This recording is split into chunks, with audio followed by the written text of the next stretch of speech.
Sinabi ko na nga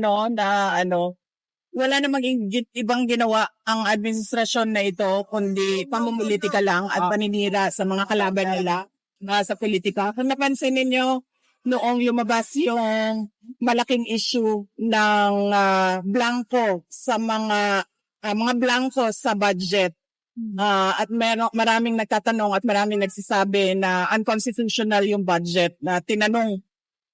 kung paano naging legal yung paggamit nila ng pera, puro blanco yung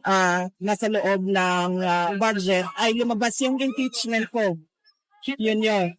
Tapos, nung nagkaroon ng malaking krimen sa Estados Unidos na merong namatay dahil sa drug overdose, at kung makikita ninyo doon sa police report ay nandoon na pangalan ni First Lady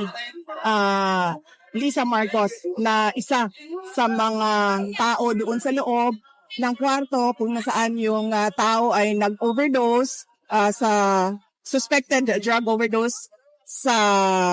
hotel room, at ang daming nakikitang white powder substance na sinabi doon sa police report ay suspected cocaine din, ay bigla nilang kinuha si Pangulong Duterte. Nung lumabas naman yung kanilang May 1 na 20 pesos ang kilo ng bigas, at syempre dahil hindi naman totoo yung pangako na yon, pambobola lang naman yon sa mga tao, hindi nila kayang i-sustain, ay tinigil kaagad ng May 2, lumabas naman yung complaint ko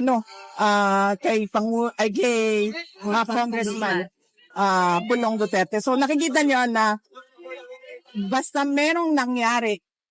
na kanagawan ng administrasyon, ang ginagawa nila ay sinisira nila